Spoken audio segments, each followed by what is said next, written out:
166 বছরের প্রাচীন ত্রিপুরা সুন্দরী মায়ের পূজা, যা প্রায় ঐতিহ্যবহ প্রাচীন পূজা। মিষ্টি এবং এখানে কিন্তু সবাই কিন্তু যেমন ত্রিপুরা সুন্দরী অর্থাৎ মা দুর্গার কিন্তু এখানে কিন্তু পূজা হচ্ছে। মধ্যখানে রয়েছেন স্বয়ং ত্রিপুরা সুন্দরী মা দুর্গা এবং পাশেই কিন্তু রয়েছেন ভগবান শ্রী বিষ্ণুর দশাবতার। এবং এই দিকটা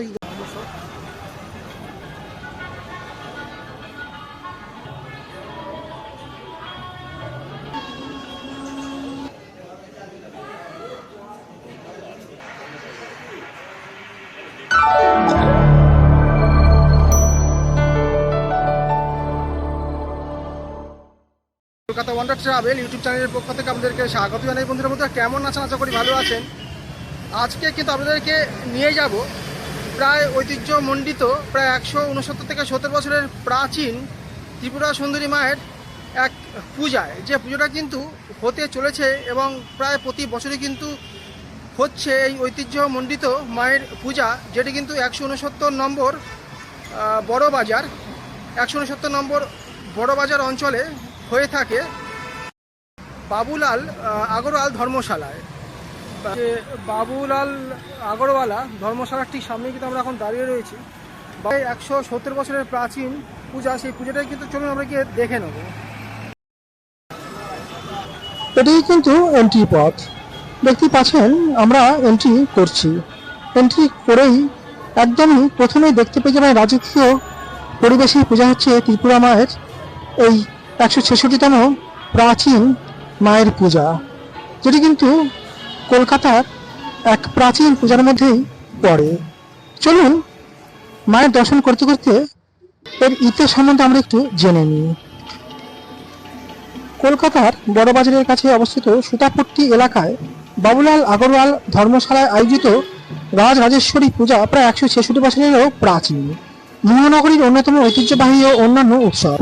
প্রায় 1856 খ্রিস্টাব্দে সুতোর ব্যবসায়ীদের উদ্যোগে শুরু হওয়া এই পূজা মূলত বসন্তকালে বুদ্ধ পূর্ণিমার আশেপাশে জগদ্ধাত্রী পুজোর আদলে আয়োজিত হয়ে থাকে এবং এখানে দেবী মহামায়া ত্রিপুরা সুন্দরী রূপে পূজিত হয়ে থাকেন।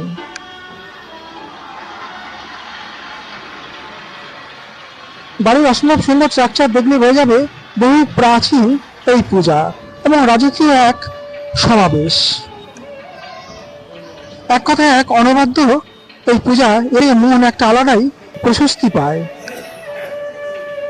এই পুজোয় দেখতে পেয়ে যাবেন ত্রিপুরা সুন্দরী মায়ের সুন্দর বিগ্রহ এবং তার সঙ্গে আপনারা দেখতে পেয়ে যাবেন ভগবান শ্রী বিষ্ণুর দশাবতারের 10টি রূপের পূজা এখানে হয়ে থাকে এবং এই অসম্ভব সুন্দর পূজা সুন্দরী কিন্তু ঝাড় দিয়ে কিন্তু সজ্জিত এবং মায়ের কিন্তু ভিডিও দেখছেন অতীব মিষ্টি এবং এখানে কিন্তু সবাই কিন্তু যেমন ত্রিপুরা সুন্দরী অর্থাৎ মা দুর্গার কিন্তু এখানে কিন্তু পূজা হচ্ছে। মধ্যখানে রয়েছেন স্বয়ং ত্রিপুরা সুন্দরী মা দুর্গা এবং পাশেই কিন্তু রয়েছেন ভগবান শ্রী বিষ্ণুর দশাবতার। এবং এই দিকটা দেখতে পাচ্ছেন রামের কিন্তু বিভিন্ন রকম কিন্তু অবতার এবং ভগবান শ্রী বিষ্ণুর দশাবতারের কিন্তু এবং রামলীলার কিন্তু বিভিন্ন রকম কিন্তু ঘটনা কিন্তু তুলে ধরা হয়েছে এক পাশে।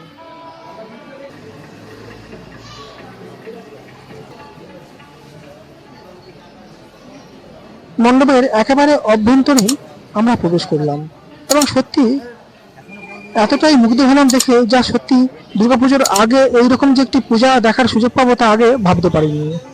দেখতেই পাচ্ছেন মা ত্রিপুরা সুন্দরী মায়ের অসম্ভব সুন্দর মিষ্টি মুখমণ্ডল এবং মায়ের দর্শনের সঙ্গে সঙ্গে কিন্তু আমরা এখানে দর্শন করিলাম ভগবান শ্রী বিষ্ণুর দশাবতারের বিভিন্ন রূপের এবং অন্যদিকে দেখতে পেয়ে যাবেন রামচন্দ্রের বিভিন্ন আশ্চর্য কাহিনীর এখানে ফুটিয়ে তোলা হয়েছে। আপনারা চাইলে খুব সহজেই কিন্তু ঘুরে যেতে পারেন, এই ঐতিহ্যবাহী মায়ের পূজার দর্শন করে যেতে পারেন। এ বছর যারা যারা করতে পারবেন না তারা পরের বছর ইচ্ছে করলে এসে দর্শন করতে পারেন। কীভাবে আসবেন তা ভিডিওর শেষে বলা আছে। এবং এই অপূর্ব সুন্দর মায়ের পুজো বুদ্ধ পূর্ণিমাকে কেন্দ্র করে গড়ে উঠলেও উৎসবটি প্রায় 8 দিন ব্যাপী চলে।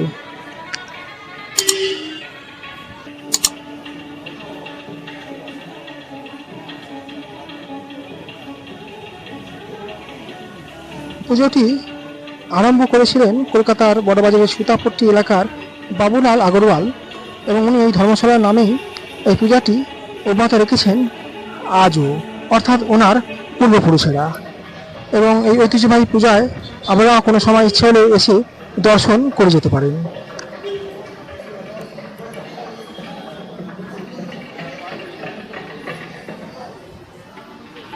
আগরওয়াল ধর্মশালার পুজো, এটা আবার কোন পুজো? আসলে আজ থেকে যখন 160-70 বছর আগে এই পুজোটি প্রথম চালু হয়েছিল, সম্ভবত চালু করেছিলেন এই বাবুলাল আগরওয়ালজি, এবং সেই সময় থেকেই কিন্তু এই পূজা হয়ে আসছে। এবং যেখানে পুজোটা এখন আপনারা দেখতে পাচ্ছেন বা দেখতে পাবেন, এটা একটি ধর্মশালা। অর্থাৎ এখন যেমন হোটেল বা মেসবাড়ি থাকে, ঠিক সেরকমই কিন্তু এটা একটি ধর্মশালা। মানুষও কিন্তু এখানে কিন্তু থাকতে পারেন। এই বড়বাজার এলাকায় প্রচুর মানুষ সেই সময়কার যারা বিভিন্ন রকম ব্যবসা বাণিজ্যের সঙ্গে যুক্ত ছিলেন বা এখনও যুক্ত আছেন, তারাই কিন্তু সম্ভবত এইখানে এসে বাসা নেওয়ার জন্যেই এই ধর্মশালায় থাকতেন এবং এখনও থাকেন। এবং বর্তমানে কিন্তু যে কেউ কিন্তু এই ধর্মশালায় এসে থাকতে পারেন কিছু অর্থের বিনিময়, অনেকটা এখনকার হোটেল বা মেসবাড়ির মতন। তা সেই জন্যই কিন্তু নাম হয়েছে ধর্মশালা, এবং এই ধর্মশালাটি প্রতিষ্ঠা করেছিলেন বাবুলাল আগরওয়ালজি।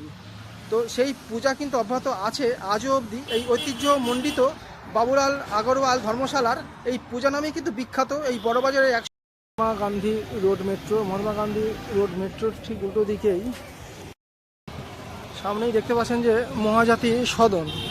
এই মহাজাতি সদন মেট্রো টাওয়ার, এই মহাজাতি সদন আর মেট্রো টাওয়ারের ঠিক উল্টো দিকে যে ফুটপাথটা চলে যাচ্ছে, এই ফুটপাথে আমাদের প্রবেশ করতে হবে। মেট্রো থেকে কিন্তু নামলাম এবং সামনে থেকেই আমরা কিন্তু এখন ঢুকবো এই রাস্তাটা ঠিক ধরে। চলুন সামনে থেকে একটুখানি আমাদেরকে দেখিয়ে দিচ্ছি। এই বড় বাজারের ডাকঘর থেকে ঠিক এই পাশের গলিতে আমাদেরকে ঢুকে যেতে হবে, একদম সামনের গলিতেই প্রবেশ করতে হবে। চলুন সামনে থেকে দেখিয়ে দিচ্ছি। লাভরিন প্লাজা গেস্ট হাউসের ঠিক সামনে থেকেই কিন্তু আমাদের যেতে হবে রবীন্দ্র সরণির দিকে। আমরা দেখতেই পাচ্ছেন এটি কিন্তু এমজি রোড। এই এমজি রোডের ভেতর দিয়ে কিন্তু আমরা এখন যাচ্ছি। এমজি রোডে অবস্থিত এই যে জৈন মন্দিরটা দেখতে পাচ্ছেন, এই জৈন মন্দির থেকেই কিন্তু সামনেই কিন্তু একটুখানি গেলেই কিন্তু পড়বে বাবুলাল আগরওয়াল ধর্মশালাটি, আর সেখানেই কিন্তু হচ্ছে এই পুজোটি। বন্ধুরা, যতটা সম্ভব আপনাদেরকে দেখানো যায় দেখানোর চেষ্টা করলাম মাত্র। এবং যদি আজকের এই ভিডিওটি ভালো লেগে থাকে তাহলে অবশ্যই কলকাতা ওয়ান্ডার ট্রাভেল চ্যানেলটিকে সাবস্ক্রাইব করে পাশে থাকবেন। এরকম কিন্তু জানা অজানা বিভিন্ন রকম ট্রাভেলিং সংক্রান্ত ভিডিও এবং ট্যাম্পেল সংক্রান্ত ভিডিও পেয়ে যাবেন কলকাতা ওয়ান্ডার ট্রাভেল চ্যানেলের মাধ্যমে। ধন্যবাদ। নেক্সট ভিডিও নিয়ে হাজির হচ্ছি কোনো একটি নতুন ভিডিওর সঙ্গে। ভালো থাকবেন।